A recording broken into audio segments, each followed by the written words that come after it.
George Santos has been sworn in as a congressman for Long Island for New York, their first Republican congressman in a long time and their first gay Republican congressman in the history of these United States. It did turn out that he was married to a woman, I believe as late as 2018. George Santos also told America that his mother died in 9/11. It seems difficult because she passed away in 2016. I'm sorry for his loss, but let's not lie. He lied and told America that his employees were killed in the Orlando Pulse shooting. That also turned out to not be true. He claimed that he was living as an openly gay man for at least 10 years and yet married to a woman just a couple of years ago. He lied and claimed that he went to some college I hadn't heard of in New York for his undergraduate degree, never attended. He lied and said he went to NYU thereafter, also never attended. He lied, I believe it was Goldman Sachs, but I know it was a big bank. Also no evidence of employment. Lied some more, dashed a little lie on it. And earlier today, our producer shared with me a poll from Resume Builder that was just released that says a third of all Americans have lied during the hiring process, with 72% of them lying on their resume, 68% of them lying in the interview, and 35% of them lying about their racial heritage. We have people lying about disability status, lying about their status as a veteran. We are in a culture with a lot of people lying. Of course, Elizabeth Warren wrote her lies of Native American heritage all the way to Harvard and then the Supreme Court. We have students that are lying about ethnic heritage now to get the leg up in the collegiate admissions process. Lots of lying going on. Quanell, what are your thoughts? Charles, Mr. Santos, is he a school teacher? I don't have any. I don't think. I think he was a telemarketer. Is he a doctor? No, he's a schmuck. Is he a judge? No. Well, he's a politician, right? Right. Is that not what all politicians do? I don't think they do it to this extreme.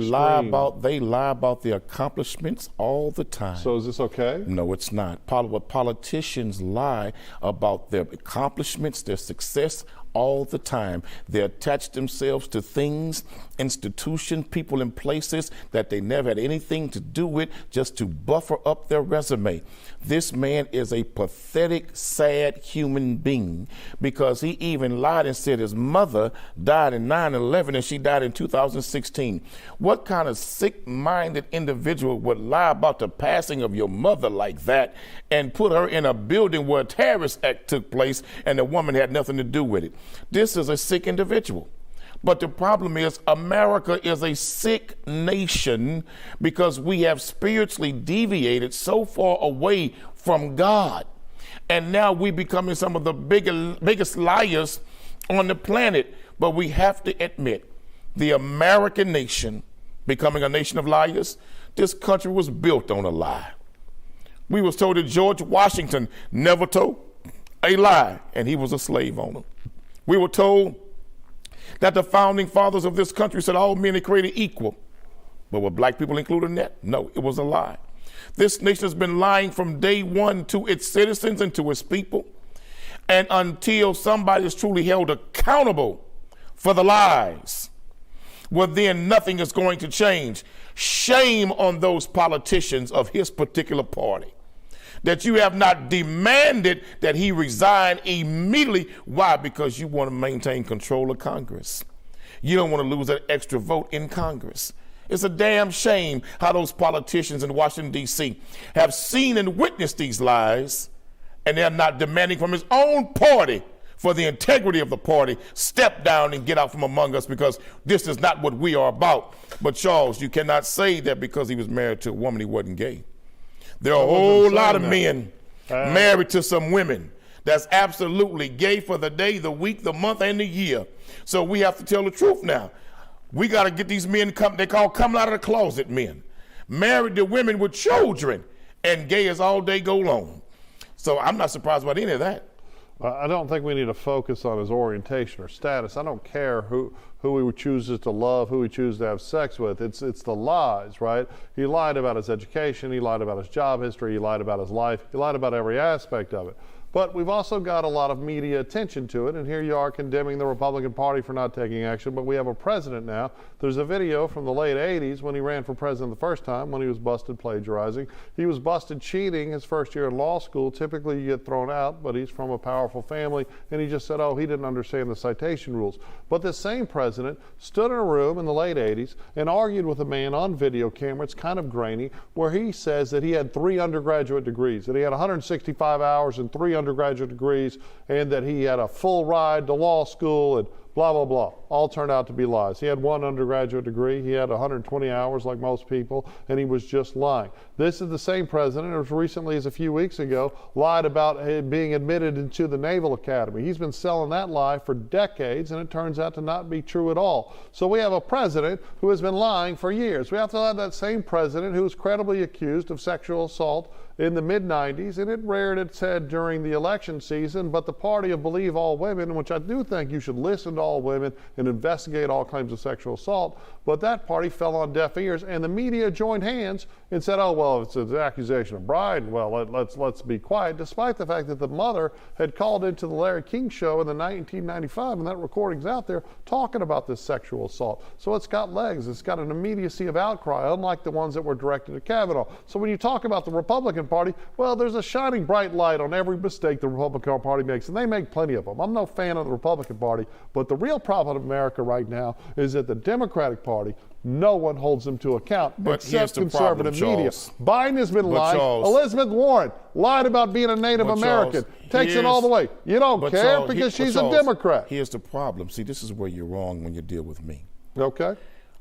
I told you this is what politicians do. Okay. But you want Santos fired. Why don't you want Biden fired? Because he's the current biggest liar of the day right now. And he's on all the headlines with his lies. No, Biden's the biggest liar of the day. Now, Biden. Why isn't his name in the headline? Let me say Democrat. this. Biden told lies. He's been lying. Clinton told lies. Right. Bush told lies. They're liars, politicians. That's why we got to stop putting our faith and trust in what comes out of the mouth of politicians. But Charles, both parties are full of liars, man. Democrats, Republicans, they're all full of liars, brother. And they will say anything that keeps their party in power. But what we have to do now, Charles, the American people got to stop being spiritually, mentally, and psychologically lazy. We got to hold these politicians accountable to a higher standard, man. The standard of elected officials today is at an all-time low. That's why, for that same study that you quoted in this debate earlier, that same study said that used car salesmen are seen as more trustworthy to the American people than a politician. That's actually a different poll. That's a damn shame. Well, that's one of the polls that was out that we were sent. A used car salesman is more trustworthy than a politician. And you know, none of us trust a used car salesman. That's heavy, brother. You know, I don't think, when you talk about it, it's this moment in America, and Biden's been in Washington, D.C. for decades, right? Career politician. Trump was clearly an outlier, but Biden's been lying his whole life and has not been held to account. And that's really what I find the problem is we have when Trump was the president, right, there was a press pool that was going at his throat every single day. And they were going at his press secretary every single day. Now, Jean-Pierre, she gets softballs. Biden doesn't even get softballs. They're throwing wiffle balls at the president, and he's still not hitting them because we treat them, because of their ideologies, with kid gloves. We see this new whatever's going on with the Chinese government and the University of Pennsylvania and the Biden Center and millions of dollars. We've got obviously the Hunter laptop. We've got all kind of stuff that the mainstream media is saying, hey, we're not going to touch it because we like the Democrats and we don't like the Republicans. And until we have this same bright shining light and we return to journalism, we are not journalists. We are guys shouting our opinion into a microphone. It's very different. But until the journalists return to treating both parties the same and going at elected officials in the same way, you will have Democrats be able to get away with stuff while you'll have Republicans be accused of stuff, some of which they did, but many of which they didn't. Donald Trump, his presidency, there was an effort to sideline it from the beginning, and after it, we've heard nothing but Trump, Trump, Trump, Trump, Trump. Now we have Biden. It turns out, here's one of the problems. When you take this ridiculous standard, like presidents have been leaving with paperwork forever, right? That's and right. the president has a unilateral right to declassify anything they want, right? You know who doesn't? The vice president. And it turns out that someone, Joe Biden, or they're saying somebody in Joe Biden's office mistakenly took very serious paperwork involving the Ukraine, which oddly enough his son Hunter was making a whole bunch of money from, right? But and Charles, so we have this double standard. The real issue is they're trying to spin this narrative.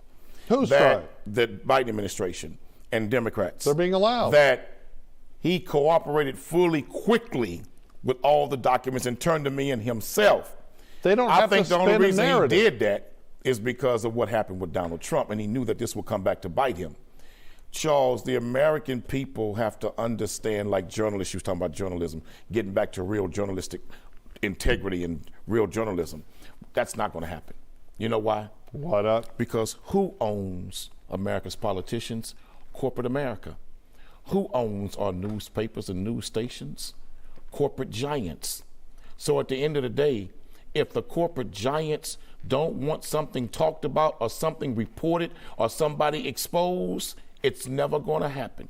It's about the corporate giants controlling the information of what the American people receive from quote unquote respected news outlets. We got to stop telling the people these lies and realize that if corporate giants don't want certain things reported on these news stations and these print newspapers, it's never going to happen. See, I don't think corporatism is actually the problem. I think it's our government. I think it's the uniparty, mostly the Democratic Party. And mind you, I say this having huge issues with the Republican Party.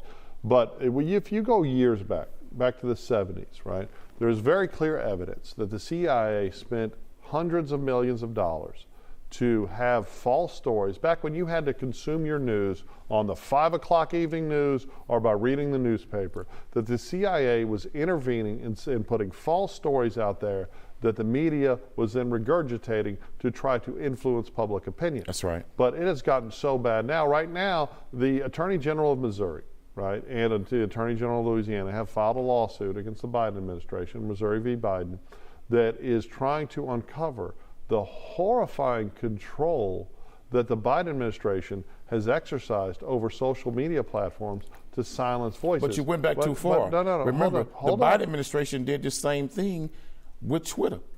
Well, Elon Musk exposed that. Elon Musk exposed that truth. It's still going on. This is what this lawsuit is exposing, and it does it. It has to do with Twitter and Facebook. And the difference between now and then, right, is now, right, anyone can be a journalist. Now anyone can do whatever they want and post it on YouTube and post it on Facebook and post it on Twitter. But it's become very clear that the federal government is interceding and going directly to the leaders of those platforms and saying, hey, we want you to take this stuff down. They're controlling the content. And when Trump asked, they didn't listen because you know what? They don't like Republicans. And it's very fair to not like Republicans. I'm not saying that they didn't like Republicans. When Democrats they didn't like Donald Trump. Silicon Valley doesn't like Republicans. Not true. They like the Democrats. There are some Republicans that Silicon Valley are in love with. They didn't like Donald Trump. Lindsey Graham. Lindsey Graham. Well, how are they in love with Lindsey Graham? What are they doing for Lindsey Graham? In love with Lindsey Graham. I'm going to tell you another one that they're absolutely in love with, and we cannot pretend like they're not. Condoleezza Rice. Well, Silicon Valley's in love with her too. She's not running for office. But she was the former Secretary of State under the Bush administration. But she wasn't a politician. She was an appointee. Has interests on both sides of the aisle. They didn't like Donald Trump, and so they went after Trump. But we got to stop pretending like we have one party more morally righteous than the other. I'm not saying we have one party more morally righteous. I'm saying what we have is a effort by social media platforms and mainstream media. Like everyone knows Newsmax is biased towards the conservatives. Everybody knows you turn on Breitbart and they're giving you a conservative spin. Fox News, which is obviously separate from Fox 26, when they say fair and balanced, you know when you go to listen to Tucker Carlson or Sean Hannity that they're shills for the Republican Party. They wear it on their sleeves. Same thing with CNN. The New York Times, but the New York Times, CNN, and Washington Post all pretend like they're giving you honesty when they're just pushing the Democrat narrative, right? And what we should be demanding, I'll tell you, the Biden administration telling Twitter, telling Facebook, telling all these social media platforms what to do, that is a glaring violation of the free speech clause of the First Amendment. The Biden administration telling mainstream media platforms to silence Robert Kennedy, that is a threat to the freedom of press. What I said, I don't think you said anything. Corporate America owns our politicians. And if corporate America owns the politicians, they own the government itself. The Democratic Party owns corporate America. Corporate America, man, is not owned by no damn political party. Okay. Those corporate giants own politicians and buy them and sell them every day. So what's the solution, Quanell? The solution has to be the American people got to demand that resolution be sponsored before Congress and passed in the Senate, that corporate dollars cannot finance any political campaign in America. Well, the Supreme Court. That's the only way it's going. The Supreme Court has limited their ability to do that by saying that corporations have the right to free speech. It's a really no. We got to shut that down, brother. Right. Because corporate giants are controlling the information that we have access to. What happened with Twitter and the New York Times, where the Biden administration can say, "Don't report this on Biden Jr." And Biden Jr. is involved in this, and the laptop information all coming out, heinous stuff. And they obey. Facebook, too.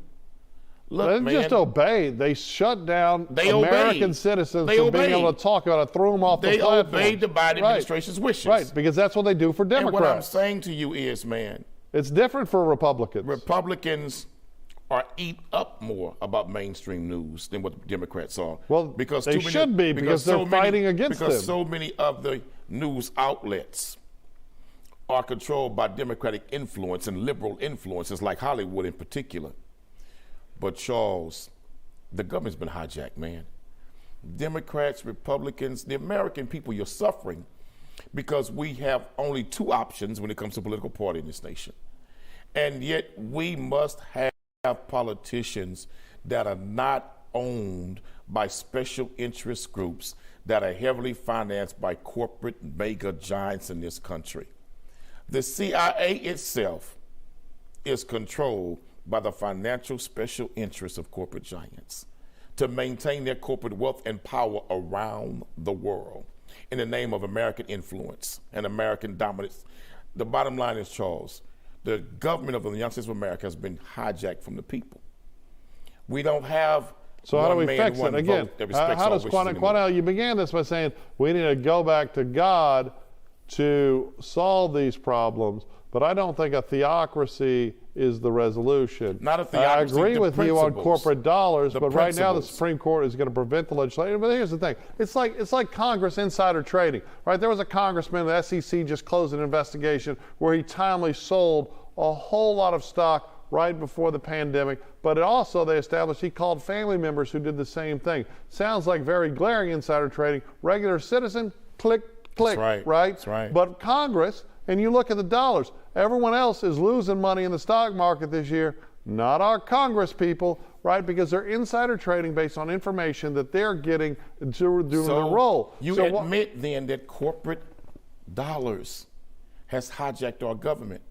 Charles, I'm going to say this. The question, what's the solution? The only solution is revolution. What kind of revolution? There must be revolution in America. Well, what kind of revolution? And let me say this. I pray that black people, white people, brown people, and Asians will come together, because your enemy has become your own government. Your enemy is not the brother you see. So are you arguing for a violent insurrection? So you're a January 6th guy now? No. What I'm saying to the American people is that taxation without real representation is tyranny. We fought one war for that now. Why are we paying taxes to a government that is owned not by the American people, but to corporate America? Why are we paying taxes to a government that does not respect the wishes of the American people and dictate to us whatever they want to do? Why are we tolerating, as you were saying, everybody losing money during the pandemic on Wall Street, but not America's politicians? Why are we tolerating that? So what exactly type of revolution are you? There must be a political revolution in this country. What do you mean? And the American people must be willing to take their country back. By what means? One, let me say this. Let's come together as the American people and put together a platform, a political agenda. And every politician that does not agree to that political agenda, we declare war on that politician and get them the hell out of office. That's something that black people, white people, brown people, Asian people, everybody can agree on, that we need a universal agenda, a platform, a program. Well, but how can you argue for, I mean, I like this new Counselor General Quanell, universal agenda, unity, but just, 2 months ago, you were arguing that white people should suffer for the sins of their father. So how are you sitting here today? No, I said white people should pay reparations to black descendants of America's former slaves. Okay, so. And I still believe that. A white person getting up every day and going to work at Walmart. Let me tell you something Malcolm X said. Hopeless. Malcolm X said only. But you want unity. Minister Malcolm X said this. Only a fool fights in a burning house. Okay. The house we live in is on fire, brother. All right. This house we're all living in is on fire. Yes, we have our differences, and we must deal with those differences. But I'll be damned that we let the house continue to burn and we all burn up in it. We deal with our differences at the appropriate time and place. But right now the house is on fire. And we got to come together collectively to save America from destruction, because America's going the way of Babylon. She's going the way of Rome. Nice, but at the end of the day, Americans enjoy a much higher quality of life than most everyone else in the world. That's why we have so many people trying to immigrate here, right? America, we could be better, we could be more representative, but we don't need to burn it all down. We don't need a revolution. We just need more than two parties, and we need a party that actually advocates for the needs and the concerns of the American people. I don't disagree with that, right? You got to do that. But we have to have unity in this country, and we have to stop being stripped apart. We talk about this resume builder. We have 35% of the people applying for jobs lie about their ethnicity. Right now, mostly it's lying that they aren't white, right? Because we built this new paradigm of discrimination that says, hey, Asian people, it should be harder for you to get into college than anyone else because y'all do too well. And hey, white people, you should agree, as Quanell advocates, to get to the back of the line even if you didn't have anything to do with it. Instead of, originally, the NAACP, they had a mission statement, and that was to end discrimination and achieve equality. Now we have this argument that we need to achieve equity by achieving new discrimination. And you talk about, you say you want reparations, but you also say you don't want reparations. I never know where you're coming. Oh no, you said you don't want individual cash payments. And I agree with that. Okay. Individual cash payments is the worst thing that can be done. But that's what most people are saying they want. They want reparations. No, they're not saying that, because in the mental, spiritual, and psychological state of mind that we are in as black people, if they give us all individual checks, let me finish about every black person's state of mind. There's individuals. Let me finish. If we as black people in the mental and spiritual, psychological state of mind we're in right now, if we get individual checks, you white folks get that money back by the end of the week. Okay. That's why individual payments is not where it is. There must be reparations paid, but not to individual payments. You see how you're just casually bigoted? Let me say this to you, man. You evil white people are going to take it all back. Let me say this to you. No, you'll get it all back. But the deal is, brother, America. Do you think so low of other African American people that they wouldn't take their money and invest in and build lives for themselves? Let me tell you what. Or do you think so low of white people that every time a black man gets money, they're like, how can I steal this money from him? Let me tell you how I look at it. I believe that you look at it under racial lines because you're a bigot. No, I believe that there's some brilliant, very intelligent African American brothers and sisters in finance. But if you speak to them, they will tell you that we collectively as a whole are not doing what we should be doing as a people who desire some type of financial independence within our community, that we're not doing what we should be doing. And because that's an actual fact, that the black dollar circulates 15 minutes in the black community, why give us individual payments when it obviously shows we're not maintaining the money that we do have and using it and spending it wisely collectively for the betterment of us as a people? So that's not an insult to African Americans, that's an actual fact. When you talk about African Americans holistically, and as if they were a group of people that behave all in some way, that is an insult, right? When you talk about any demographic that's defined by a skin color or any other immutable characteristic, instead of a group of individuals that behave individually and have individual capacities and individual limitations, it's bigotry, right? And I do know that if we talk long enough, no matter what subject we start off with, and remember we started off talking about people lying on the resume, we're going to get to you accusing white people of wanting to steal black people's money and white people being bad. Look at you. You're just a pathological liar. Well, you can hit rewind. I didn't bring it up. You did. No, you But, said because last week you were I just know saying you're going on to this condemn show white people that and you you're going to did not, condemn that you black wanted people. reparations and black folks and whites should get to the back of the line. I didn't bring up race, baby. You did. No. See, look I at didn't you. say Look at you little didn't white bring lie, up race. You little white What lie. I said is You we gonna know throw the rock that at at me, some then point blame me you're for going to crime. say white people are evil, Look at you. and you're going to even I criticize caught you your in own your people. lie, both for the whole world. You're lying I didn't now. even bring up race. I You didn't- brought up race I didn't today. accuse you of bringing up Yeah, race. you did. What I said was that you're going to Didn't get. accuse me of bringing it up. I'm going to say you're going to get eventually. You're going to Bless get the your white heart. people bad. You started this thing Bless your immediately, heart. which you've forgotten because you ramble so No. much. You talked about You well, just we need to can't trip return me to up, God. and you can't trap me with your Well, foolishness. okay. When people watch this twice, they'll see that once again you've condemned. Not only did you condemn white people generally as people looking to steal black people's money, you also condemned African Americans and said that they can't be given money without it being stolen from them. It's like you think I so will little of say it everyone. firmly one more time. Okay. The best form of reparation payments to black people is not individual checks. What we need is something They need greater to give and much more Quanell checks. profounder to give to us as a people. Now, don't let this man sitting over here who got the complexion for the protection Yeah, it's tell us about how my we should skin take color. payments and what we should do with it. Okay, Bless your heart. Let me respond. We done, baby. If The show is over. No, if we are going to talk We about done. The show reparations, is over, we need brother. to talk about better schools, more public safety, more access to equity, more access to lending, more access to achieving the American dream. And that's how you fight the legacy of Jim Crow and the legacy of slavery. And when it all comes down to it, Quanell and all these other people that are screaming and yelling and wanting to tear America apart, they're all looking for their own check and don't I'll believe it. be damned. We as black people let a white man tell us how we should It's all- be paid it's reparations. all about skin this color. white boy ain't got the moral It's all authority about. or Now I'm a responsibility. boy. to Now I'm say a how we as 50-year-old black boy. folk should I would be receive fired reparations. tomorrow if I That's said like- that to that's you. like a This is German. pure That's like bigotry. a German telling Jews how they should receive What benefits a from the horrible Holocaust. bigotry.